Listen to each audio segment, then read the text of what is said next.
This episode of Geek's Guide to the Galaxy is made possible thanks to support from listeners like you. So if you enjoy the show and want it to continue, please support us on Patreon over at patreon.com/geeks or via PayPal over at geeksguideshow.com/crowdfunding. And I want to give a special thank you to Kevin Boot, Theodore La Barbera, and James Foster, who all just signed up this week to support us on Patreon, and to Matthias Cam, who just increased his pledge amount. So big thanks again to everyone who's contributed. We really appreciate it. All right, so now let's get to our show.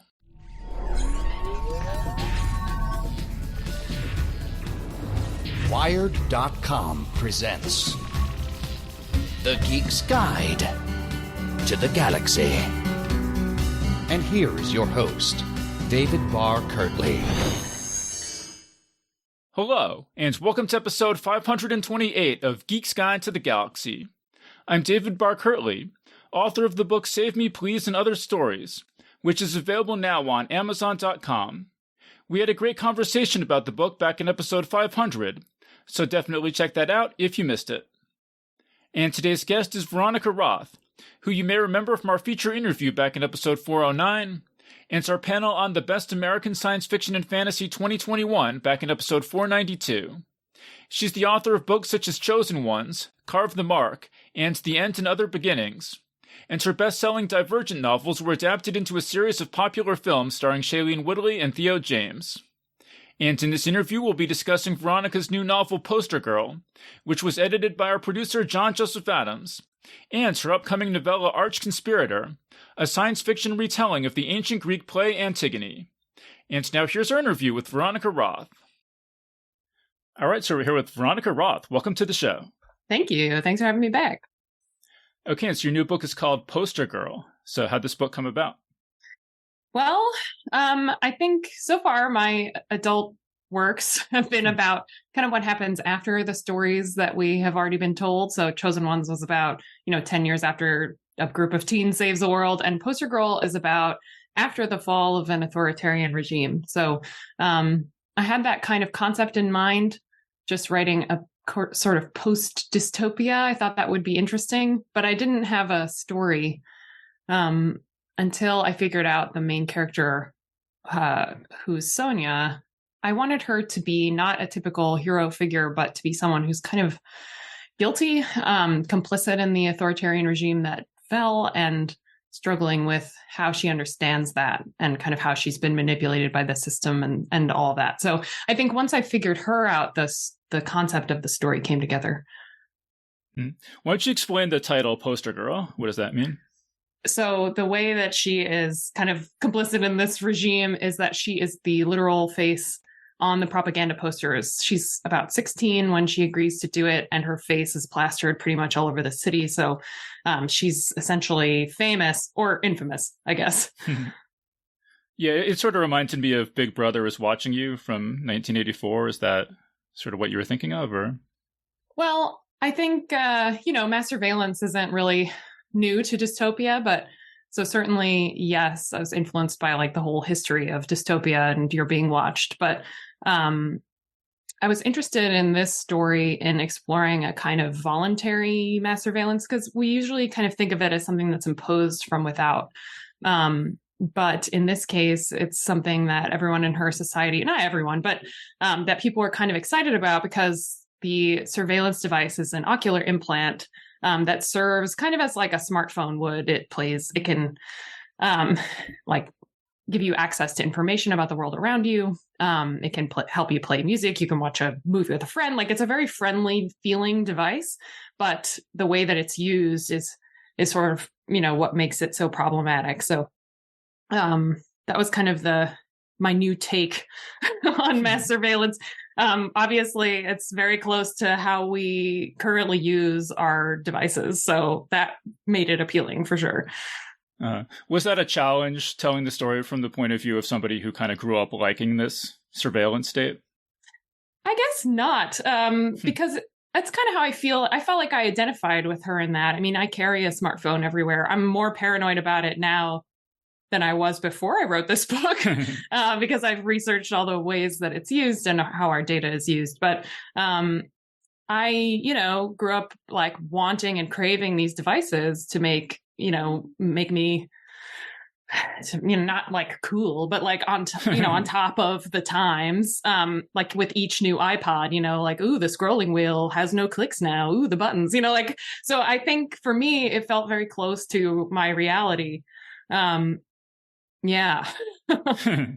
Well, yeah, I want to get into that a little bit more later, but first let's just set up. So the situation in the book is that, yeah, there was this authoritarian regime called the Delegation, and it fell about 10 years before the story starts. Mm-hmm. And so Sonia and a bunch of other people who were sort of tagged as loyalists to the old regime have been put into this sort of apartment complex prison called the Aperture. Did you remember, like, how did you come up with all those ideas, like the Aperture, and like what sort of order did you come up with those ideas in? Gosh, I wish I remembered better. Full disclaimer, I wrote this in 2020, so it's been longer than usual for me between books, but I'll do my best. Yeah, I wanted her to be separate from the world and have to kind of reemerge into it. But I also thought it was kind of, I don't know, I wanted a kind of gentler prison environment. That's like the wrong way to put it. But I didn't want it to seem so overtly cruel.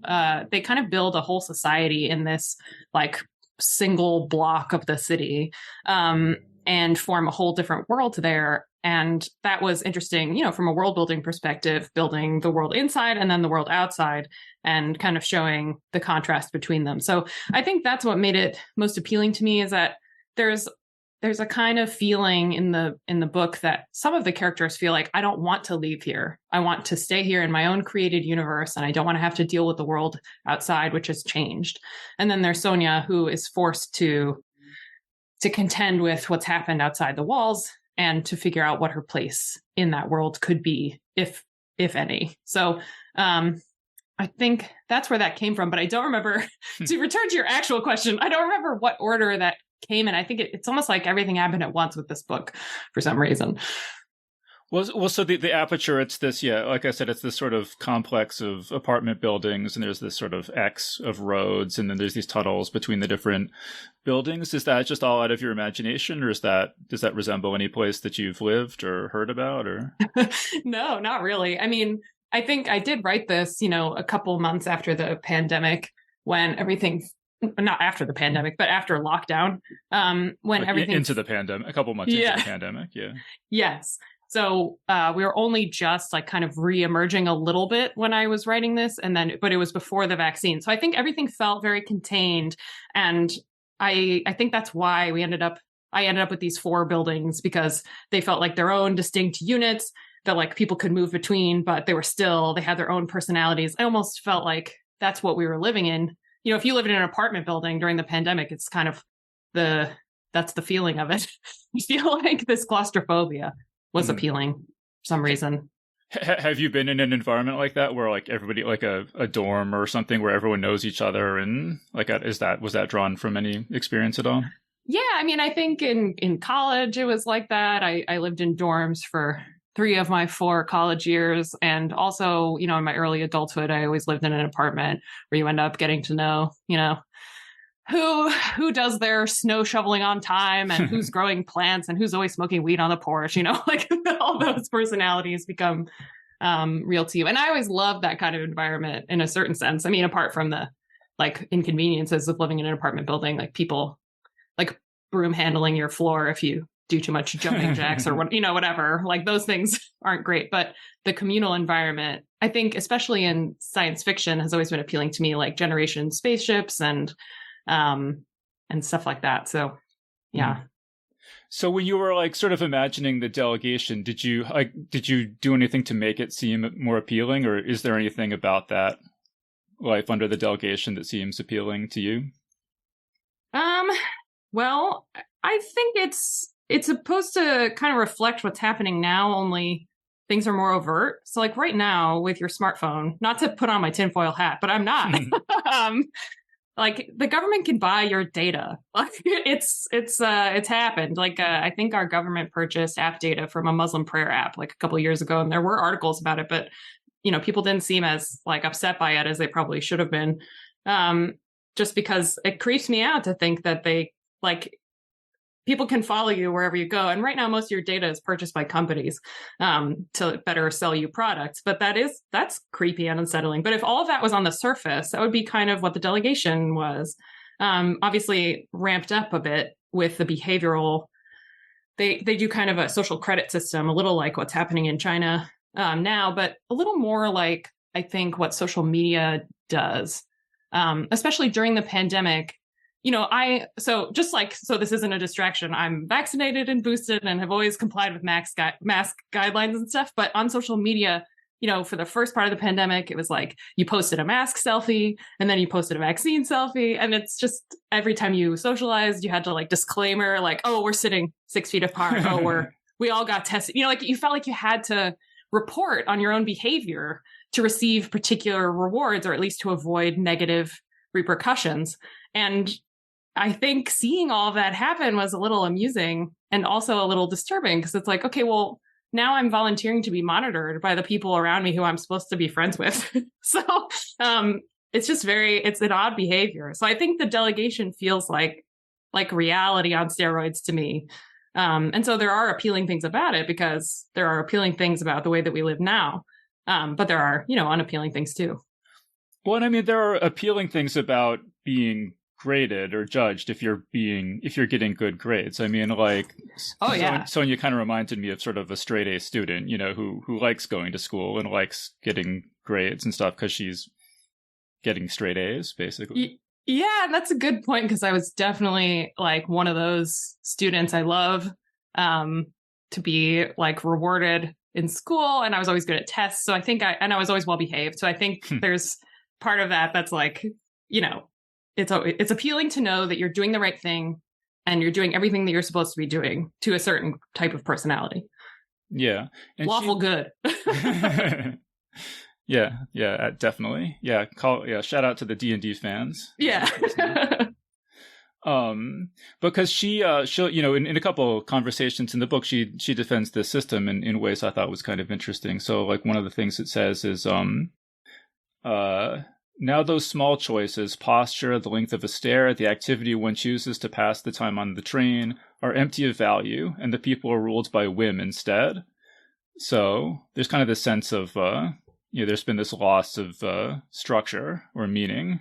Yeah, she argues with someone later in the book and says, everything that I did had meaning. And he says, no, everything you did was quantified. And I think that was kind of one of those, sometimes you write a line, in a book and you're like, oh yeah, that's like the summary, and that was kind of that was one of those lines for me. It's like, okay, now I know what I'm trying to say here. Yeah. I mean, is there a way you could expand on that? Like, what is the difference between your behavior being quantified and having meaning? Well, she sort of feels this loss of meaning just because people are driven by whim. People are doing what they want, essentially. But she believes that doesn't have any deeper meaning. But I just don't think that those things are opposed to each other. Doing small things that you want is not like devoid of meaning. So I think she's just kind of been taught to think of things as like, think of her own desires as not being worthy, unless they're being graded by an external source. And not trusting your desires, I think, is something that a lot of my work engages with, probably just because of like being a woman in the world. You're kind of told the things you want are not available to you, or that they're in competition with each other, so you can't have them all. So I think I'm always kind of fixated on that theme in particular. Yeah, it's almost a kind of Zen thing or something, that meaning has to be personal and internally generated. And if you're, conforming to exterior things, it's never going to feel as deep and profound and personal as the direction that you choose for yourself. Yeah, like even now in our culture, it's hard to make something just to make it. Like it has to be like productive, or you could sell it. Like it has to be. But that's not true. Like those things can be meaningful just because they're meaningful to you. So yeah. Yeah. Another thing that sort of struck me is when Sonia, after 10 years, we said that she grew up under the delegation, and then there's been the subsequent society called the Triumvirate. which is, they've gotten rid of the surveillance state mostly. But it has things haven't changed as much as maybe people would have hoped. But then when she comes out, like things are all a little bit more. I mean, for the most part, a little. She thinks things are sort of run down and dirty, and things are not as spick and span as they were under the delegation. It was reminding me of when I was in high school. My history teacher described taking a class trip to the Soviet Union, and he's like, and you could walk around at midnight with a bunch of teenagers in the middle of Moscow, and you felt completely safe, which is not something you could say at that time going into New York City. So yeah. Well, I think there's something to that because I spend a lot of time in Romania with my husband because he has some work he's doing there and some family that lives there. And there's kind of that feeling there that like they were under communism, under Ceausescu, who's particularly authoritarian.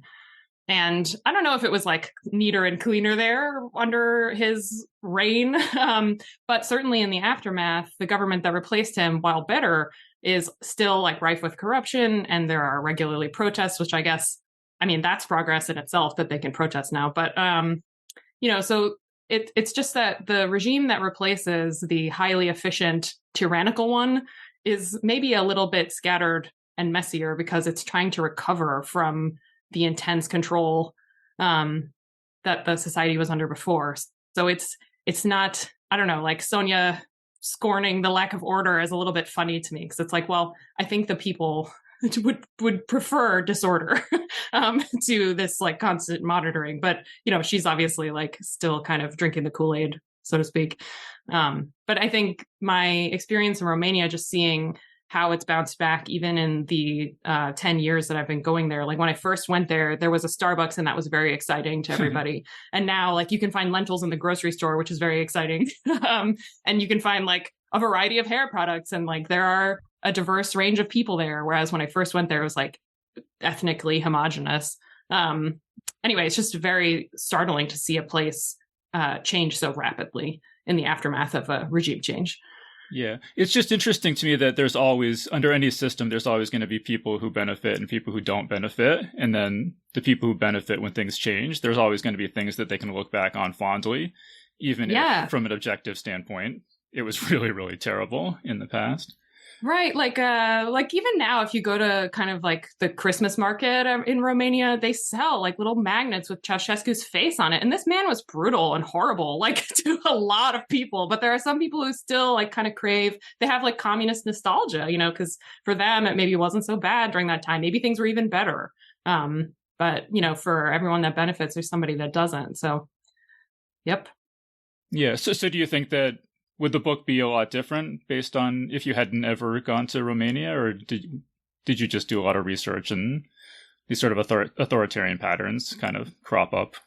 I'm not sure if I'd even be interested in the same stuff if I hadn't been there. It's my closest experience with a lot of the kind of themes that dystopia explores, although certainly you can, look around and observe that in many different ways in our society and in other places. So I'm not saying like it's particular to Romania, but it's just that I think it kind of informed my interest in it and shaped the way that I think about like what makes a government a problem. Like even now people talk to me about like living in a dystopia now and here in the States. And certainly like there's aspects of our life here that are kind of dystopian, of course, especially during the pandemic, that became so clear. But we can still like get online and rant about our government. And to me, that's such a huge thing to pay attention to. Like we still have liberties and we should take advantage of them to change things. But to me, that's one of the things that separates like a truly kind of dystopian environment from one that is just kind of broken and needs fixing. Yeah. Anyway, sorry, rambling. No, that's fine. We'll also talk about, so another sort of faction in this world is called the Analog Army. And so whereas the Triumvirate has gotten rid of the super over-the-top surveillance state, the Analog Army wants to go take things even further and go back before networked computers, basically. Mm-hmm. So talk a little bit about like how did you come up with the idea for the Analog Army and why did you want that in this book? Well, I wanted some extremists, I guess. I find the analog army tremendously funny, which probably I shouldn't, but they just like have their little warehouse full of like old technology, like record players and hair dryers and stuff, which anyway, you got to make your own fun when you're writing. But I wanted to show that, you know, even when you have a revolution, there's still people who believe it didn't go far enough. And maybe they're right. You know, they were like, we were promised a total societal upheaval, and what we got is this kind of middle ground, and we're not happy with it. And I think it's just important to have the various like mindsets represented. There are, you know, people who love the delegation, people who hate the delegation, people who love the triumvirate, people who don't think it went far enough, people who think it went too far, you know, like it just to showcase a kind of range of personalities and opinions about the world makes the world feel more lived in. And then obviously like Analog Army becomes kind of a more central force in the book, but I can't really talk about that without spoiling things. I mean, do you feel sympathetic with the Analog Army at all? I mean, I saw a thing on Twitter the other day where somebody said something to the effect of, I think that the reason there's so much anger these days is because people sense that, like young people sense that we were just happier growing up in the 80s and 90s before the internet. And I mean, definitely I'm sort of glad I grew up before the internet. I mean, I think there's some validity to that viewpoint. Yeah, me too. I think all the time about how lucky I am that there was no Twitter when I was 16 and had all kinds of bogus opinions and, you know, like really wanted a platform to speak them aloud, but there was none at that time. And I'm like, woo, what a relief, because you do a lot of growing at that age. And I think that should be kind of allowed. But now the internet has permanence. You know, it's hard to delete things forever. So it's odd to have all the various permutations of yourself available for people to search if they decide to. And that's a little alarming. And there's something else I was thinking about with the... Oh, okay. So also I have become frustrated with how every application or program on my computer wants to save to a cloud. Just like, what happened to storing this on the hard drive where it was finite? And also was not under someone else's control. It was under mine. So I do have that frustration, like an old man ranting at the clouds or whatever. So, yeah. Well, yeah, I mean, and that's, you know, sort of something that comes up in the book is if there's this massive data set on you, people can, you know, it's sort of dangerous how people can misuse that information. And there's this, I just wanted to read this quote in the book. It says, just because you're not committing a crime now, by going where you go, by seeing who you see, doesn't mean that another government, another set of people with another set of priorities won't come along and call you a criminal one day. The players change, the rules change. That's an inevitability.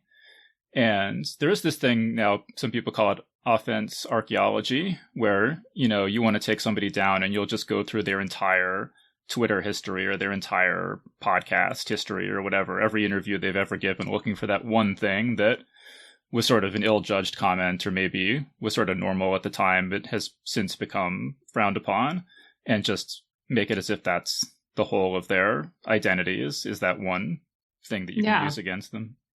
Yeah, and I think with the recent Supreme Court stuff about abortion, this has become kind of more relatable to people because a lot of women have like an app on their phone that helps them track their period. And there was kind of a lot of talk about like, oh, you should delete that app now, because if the government can access your app data, then they could conceivably track, you know, when you last menstruated and determine whether you've had an abortion or, you know, whatever. And that's like deeply unsettling. But it's just an example of how things can change overnight. And you don't, like, if we don't impose limits on the access to our data, then something that seemed harmless, you know, a couple of years ago, like I went to the Women's March in Atlanta after Trump was elected. Like my presence there was logged by my phone and by social media. And so if there was a significant regime change and suddenly it was kind of criminalized to have gone to those protests, or even not criminalized, but just like puts you on some kind of list somewhere where you're being watched, like that's closer at hand than people, I think, would like to believe. And certainly I would like to believe. But now I think about it all the time, I guess. So I do think like we need to create stable systems, which is something that kind of a sentiment that's kind of echoed in Poster Girl. Yeah. Is there you said that writing this book sort of made you more paranoid about this kind of stuff? Like, yeah. like, is there anything that maybe our listeners might not be aware of that you stumbled across in the course of your research? Well, it's not a bad idea to get a VPN.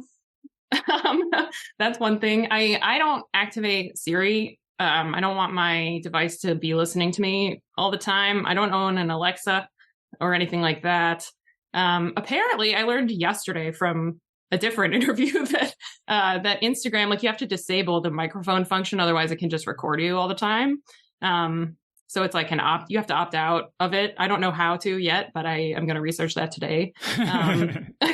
Seriously. So it's just, I switched to an iPhone because like I did some research on, like basically you have to choose your poison. Like no system is particularly amazing, but I did like the iPhones, like at least it says so you can opt out of sharing your data or you can kind of obscure your data. And I liked that. So I was like, all right, I guess I'm switching. I don't know if it's that much better, but it seemed marginally better. So there's a few things that you could think about. But yeah, it's hard. It's hard to figure out because I don't want to like leave the world Ron Swanson style and live in a cabin in the woods. Like I have to be online for my work.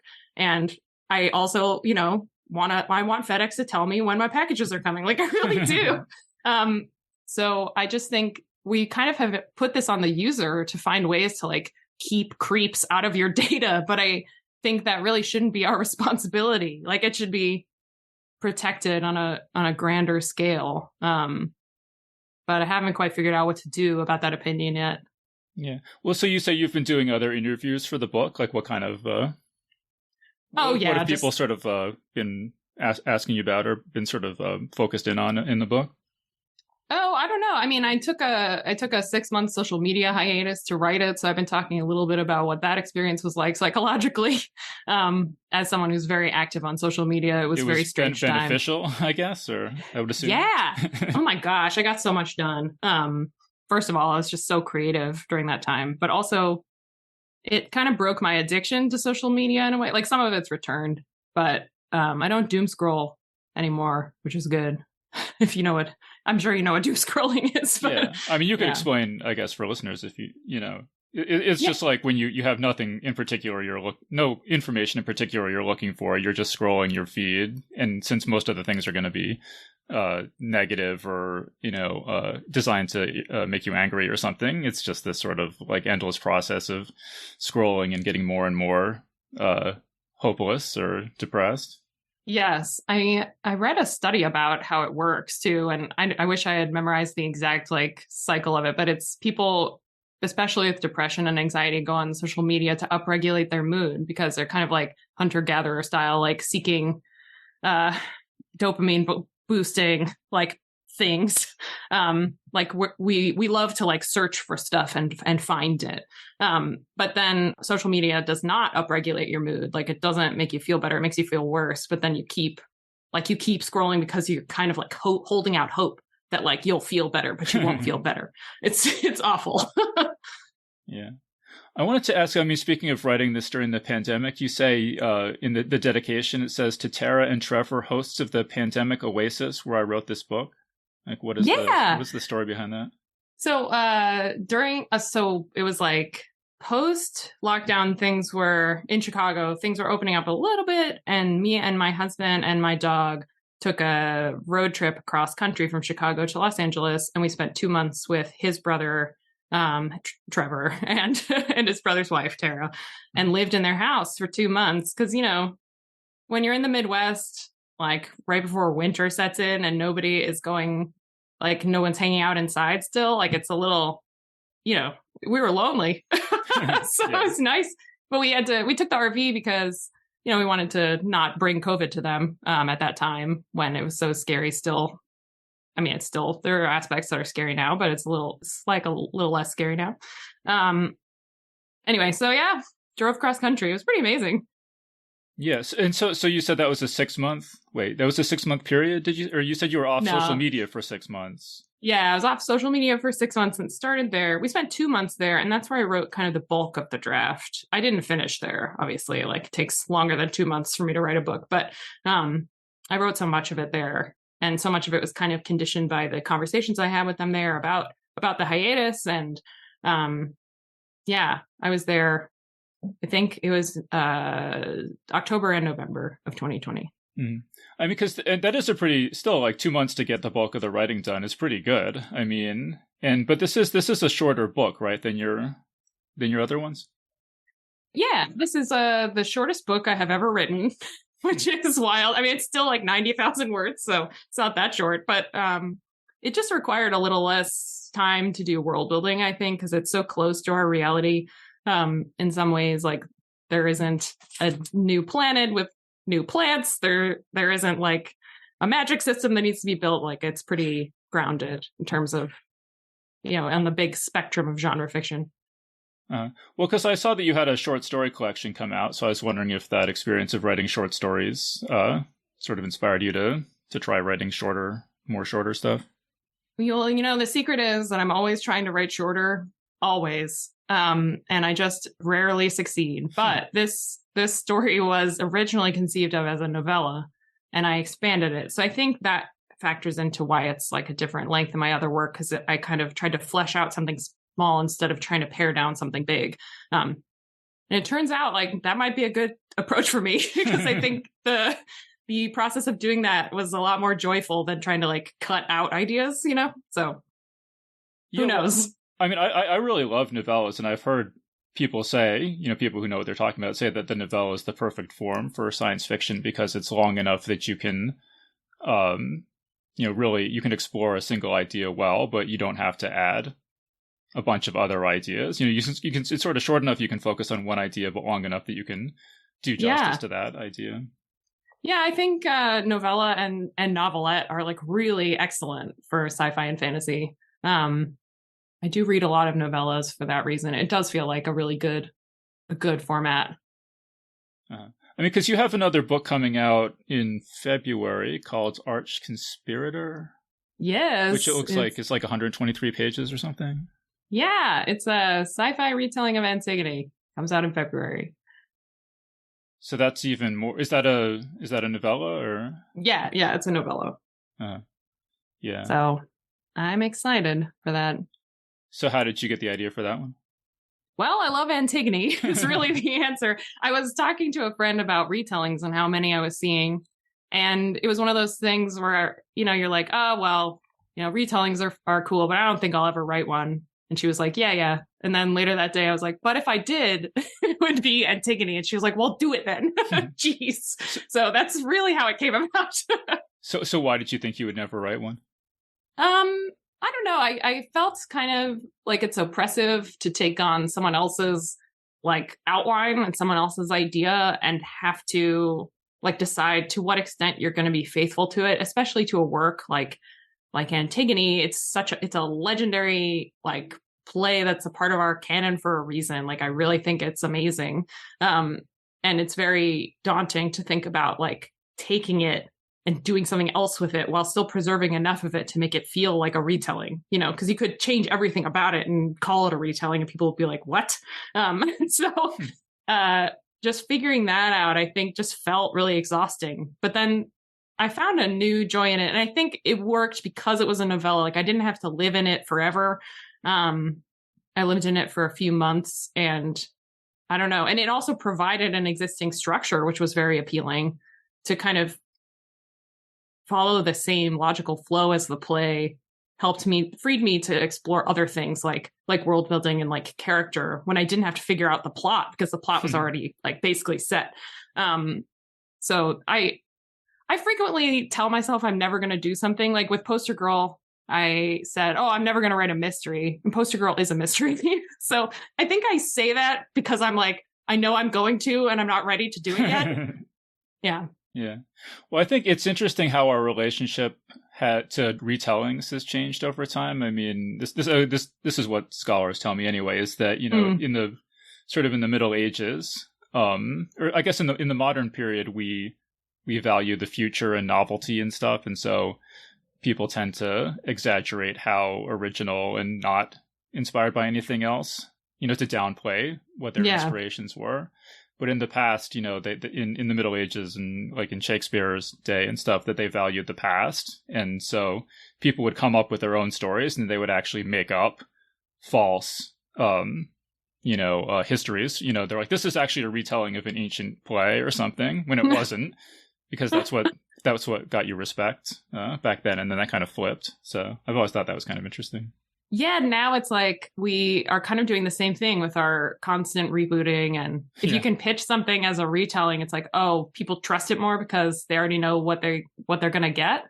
It is very interesting that we've changed. I mean, even Antigone, like the one that we read is by Sophocles, but I think Aeschylus wrote, or Euripides, I don't remember who, wrote a version of Antigone too. It's just been kind of lost to time, and it has some minor differences. I don't know. I read a lot of stuff about Antigone. It's all kind of blurring together now.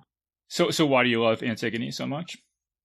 I think I love it because of her. She's such a good character, and I think, we often frame retellings as being like there's something in the original work that needs to be corrected. So it's like a feminist retelling or a modern retelling, and that's fine. But I didn't approach it that way. I love the play, and I think Antigone is like a nuanced and complex character with as much agency as is possible for a woman with no, institutional power would be. She is defiant, but also like resigned to a kind of self-destructive fate. And she just is so smart. Like there's a whole section in the middle of the play where she argues with her uncle Creon, who's the king, about a transgression she's just committed.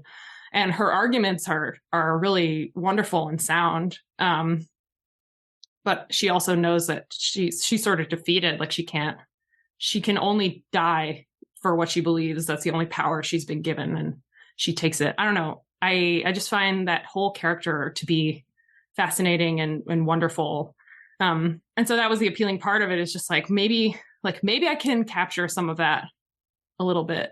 We'll see if I did. But so what would be some of the major differences between your retelling and the original? Because it's like a dystopian future science fiction story or something, right? Yeah, it's like post-apocalyptic. Like there's one last settlement on Earth, and they're all dying all the time. And basically, I think the main difference came from I had to ask myself how I was going to handle incest in the play, because Antigone is the daughter of Oedipus, who famously, killed his father and married his mother unwittingly and then had children. So Antigone is one of those children. And the incest aspect of the play is important. Like she feels that she's cursed from birth because of it, and other people in her society treat her that way. And so I had to figure out if I was going to just straight up do that. And I decided not to, because I wanted to create more kind of like wonder and mysticism around why she feels she's cursed. So there's pretty rigorous gene editing in this future because of how everyone's deteriorating in this, dying Earth environment. And she is not edited. So that's like the taboo that she carries with her as a curse, I guess. No, it sounds really cool. Yeah. Thanks. Yeah, and that comes out in February again, just for listeners. So if you're listening to this in the future, maybe it'll be out by then. Hello, future people.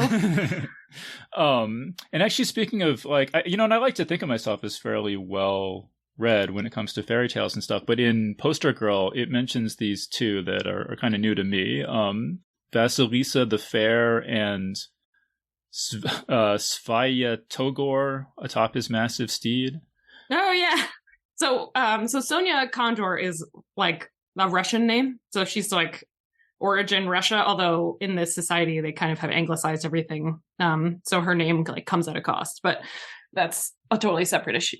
I don't remember I don't remember how to say that even. I think I looked it up while reading and it's like an aside, but Vasilisa the Fair is a story about, it's a little bit of a Cinderella story. So like this evil stepmother sends this girl out into the woods to get fire from Baba Yaga. And it's like, she's basically sending her to die. Like that's the idea. She's like, get the hell out of my house. And I'll put you on this impossible errand in order to get rid of you. But obviously, like, it doesn't work out that way. So Vasilisa, like, sees Baba Yaga and performs like impossible tasks with the help of like a sprite creature or something, at least in the version that I read.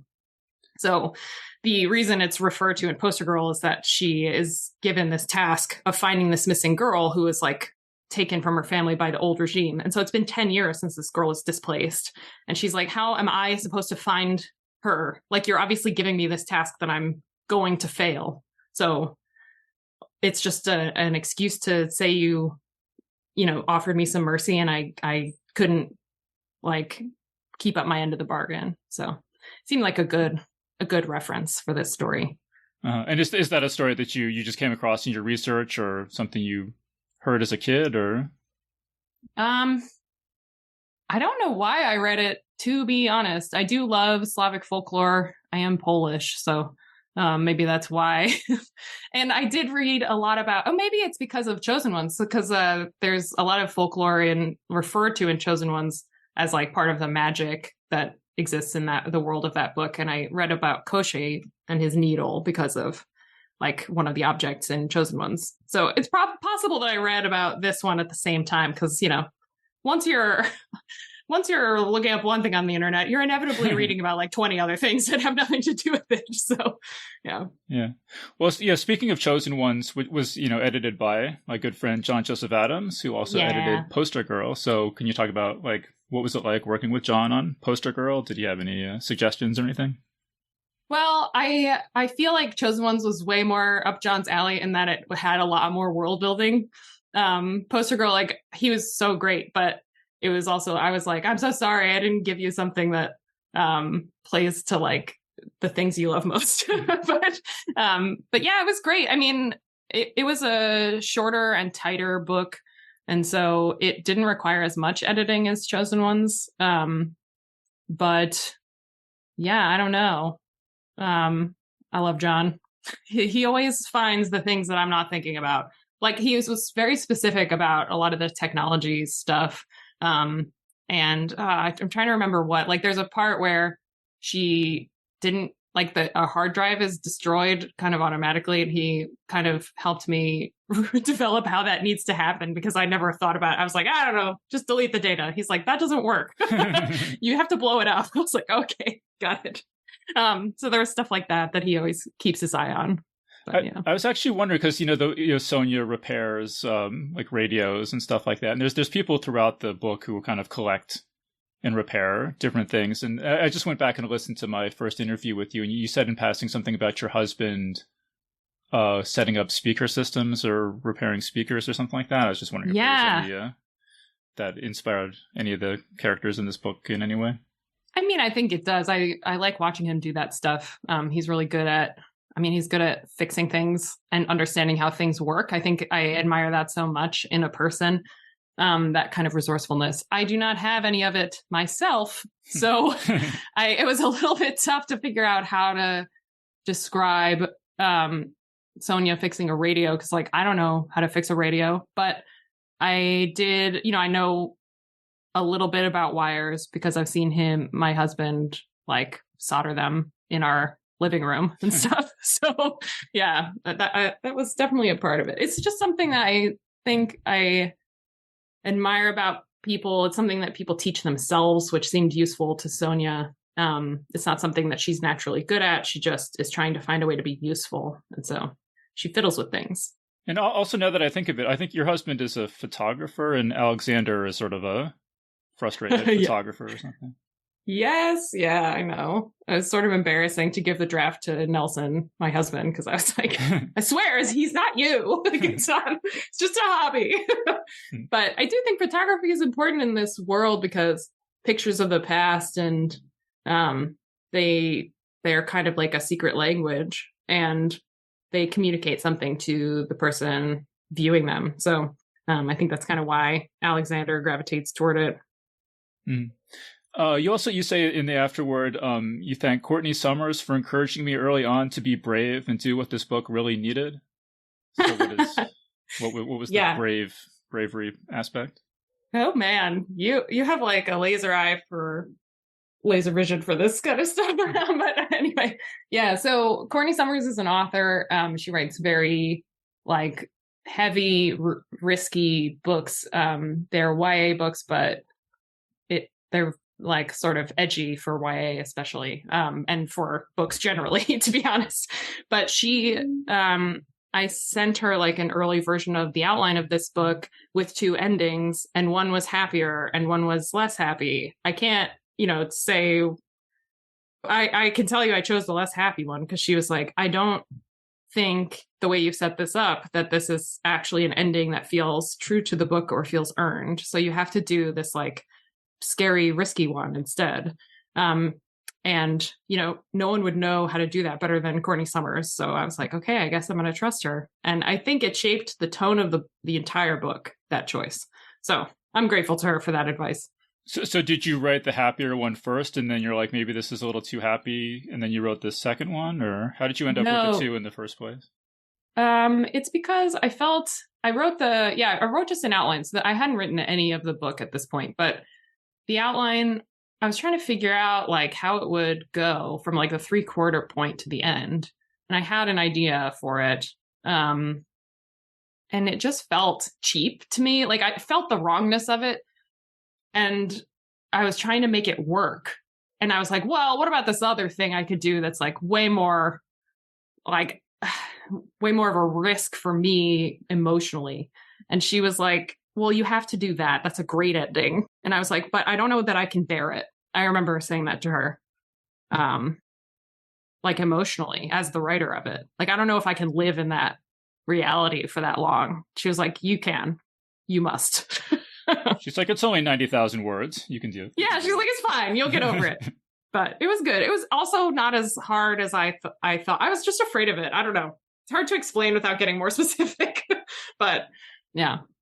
Yeah, no, that's interesting. I guess one aspect of the book I wanted to touch on a little bit more too is this aspect of, Sonia being the poster girl and being recognized everywhere she goes, and that she's sort of a symbol of this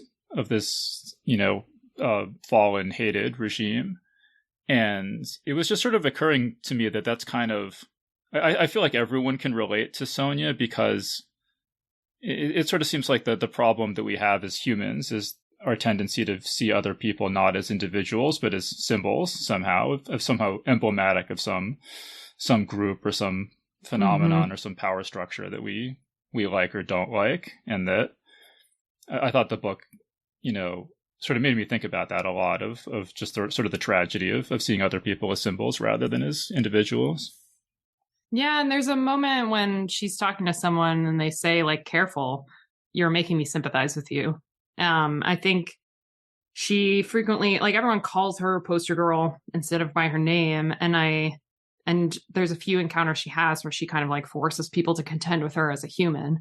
And those were powerful moments for me because, like you said, this is what we do to people. I mean, even their name can become like a kind of symbol of them instead of what they actually are. But the trick is always to engage with people on an individual level as if they're a real and whole and complex person, just as we are.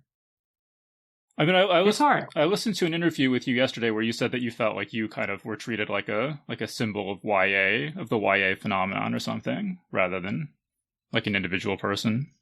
Yeah, I mean, it's a little tricky to talk about because, like, Divergent is such a huge thing that changed my life for the better and gave me a career and brought me so many wonderful things. So I never want to sound like I'm complaining about it, but it does have some negative aspects.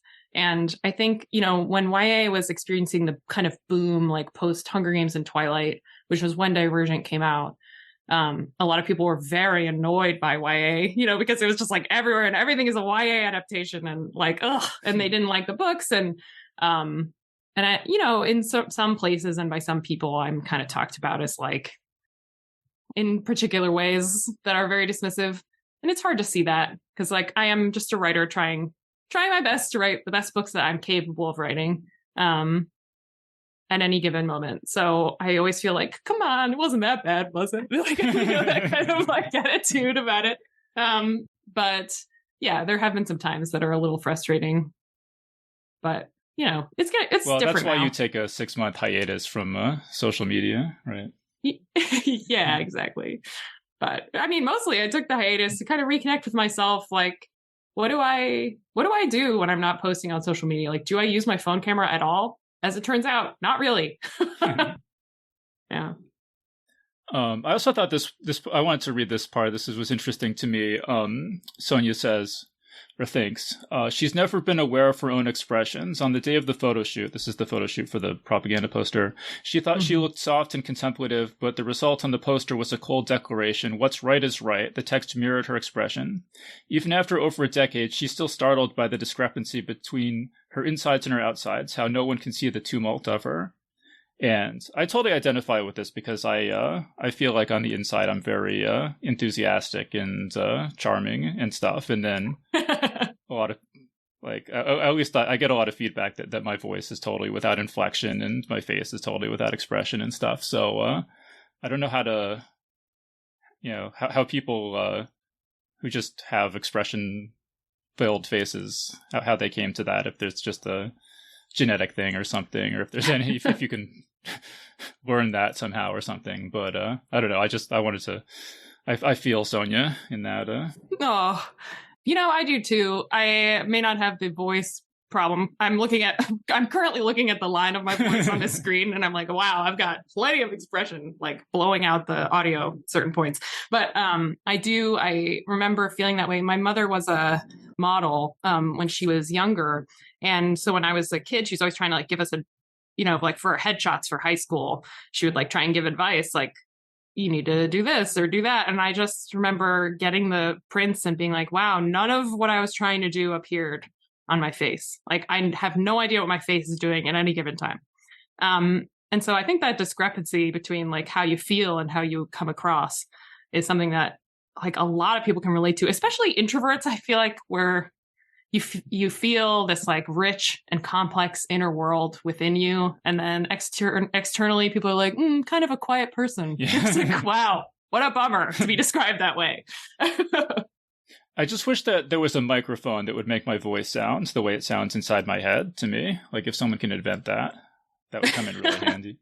I think you should just embrace it, man. Like it's clearly working out for you. Yeah. So, well, I feel like I've got, after 528 episodes, I feel like I've gotten a little better. Just nobody go back and listen to the first couple episodes. Oh boy, now that's exactly what I'm going to do. I also just wanted to ask you about this line. So there's a part in the book where Sonia says, you don't need to know someone to love them. And that kind of jumped out at me. I was just curious. What do you think about that? Do you need to know someone to love them? Ooh, well, that's a deep question. Like, I think part of me wants to say, yes, you do, actually. But I don't think so. I mean, I think of that especially with family. Like, do I know the full inner reality of my mother? Like my mother's a very complex person who's had a long life. Before she ever had me, she had a whole existence before I came into the world. She was 38 when she had me. So, I think like, do I fully know her? Do any of us fully know each other? But I still love her. She still loves me, even though she'll never fully know me. So, yeah, I guess I think no, you don't need to know everything. You need to know enough. So it's sort of we never really know anyone kind of thing in that way. Yeah, I mean, everyone has sort of a secret life that is inaccessible to everyone else. I mean, I still have that experience. Like you're in a long-term relationship, as am I. I'm on year 12, 11. I don't know. It's fine. Whatever, of my marriage. And I still find out things about him that I'm just like, what? You have always thought that way, or you've always been this way, or like new memories that surface that totally change the way that I see him, or like people are deep and complex and fascinating. And that's why like I love a long-term committed relationship, because you're just like, wow, I get to know as deep as I can go with this person, as opposed to getting to know like lots of different people, which is, a different experience. But yeah.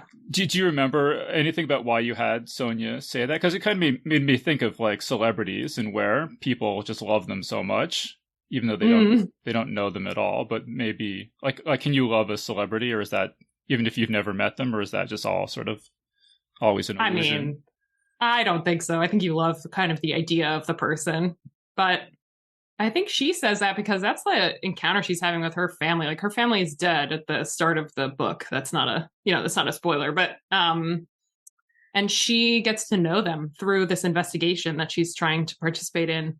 And she learns a lot about them, like some things she's not sure that she wants to know. So I think she says that because she still loves her family, but she's also realizing the extent to which she did not know them. Yeah. Mm-hmm. Yeah, and then that's really a tough situation to be in, to love someone so much and then find out things that disappoint that you don't like so much. Yeah. Yeah. It makes for a good story, an exciting story, dramatic story. Well, I hope so. I guess I was just curious too, last time we spoke, the book tour had been canceled for Chosen Ones because of the pandemic, and you were doing this sort of virtual tour on twitch.tv. Yes, I was. I was just curious how that went. Like, was that fun, or would you do that again, or? I mean, I had a great time, but I think we were all figuring stuff out in real time. And what I figured out is that when you do a series of virtual events, like people only come to one of them.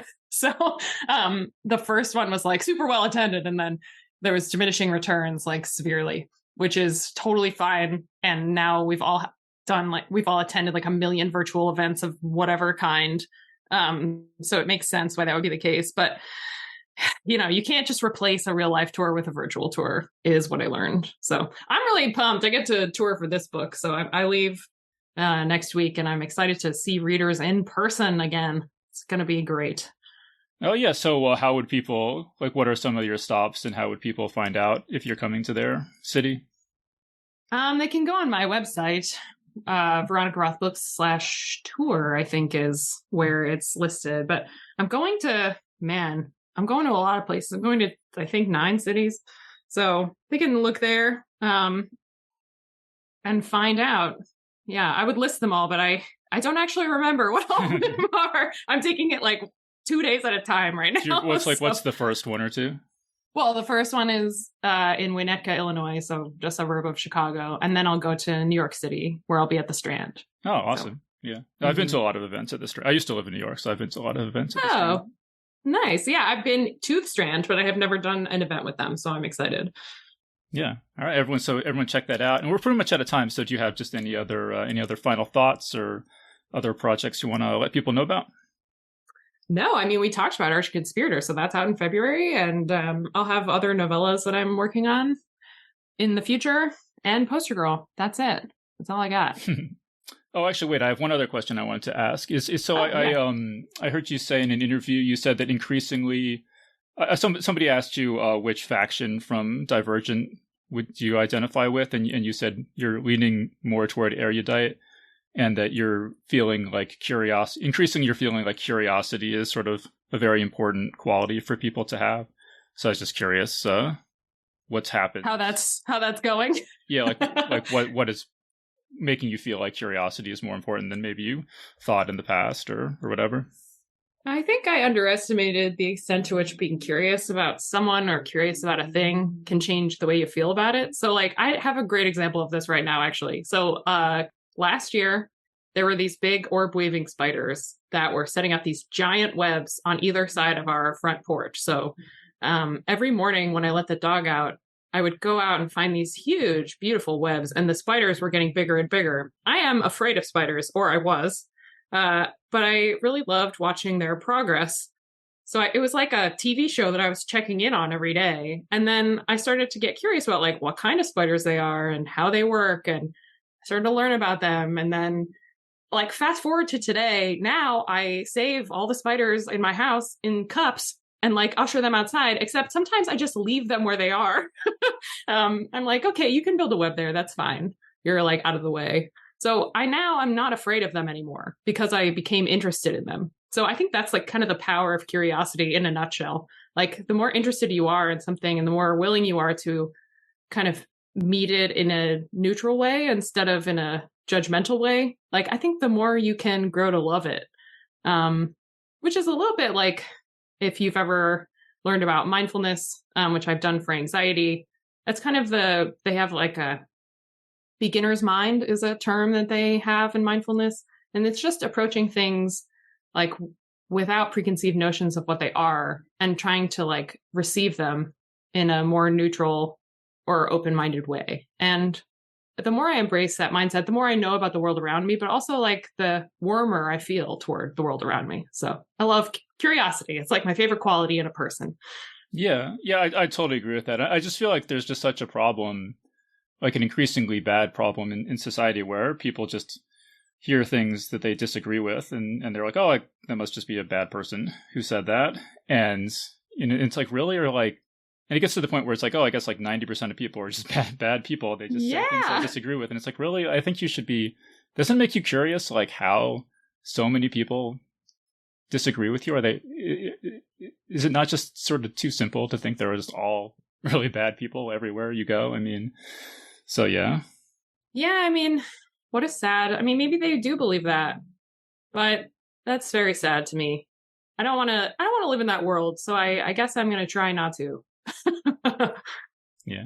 Well, I always like to end my interviews on a sad note. So I really hit the ball out of the park on that one. Well, we can end on a happy note, which is that I like spiders now. Yeah, that's so good. I recommend that everybody research spiders. They move with like hydraulics. They can control the flow of they don't have blood, but they have something like blood. They can control its flow to extend their legs, which is completely insane. So there you go. Yeah. Give your local spider a hug. And, yeah. All right, cool. So let's, I think we're pretty much, that's all my questions. So let's wrap things up there. So Great. We've been speaking with Veronica Roth about her new book, Poster Girl. So Veronica, thank you so much for joining us. Yeah, thanks for having me. And that was our interview. So big thanks again to Veronica Roth for joining us on the show.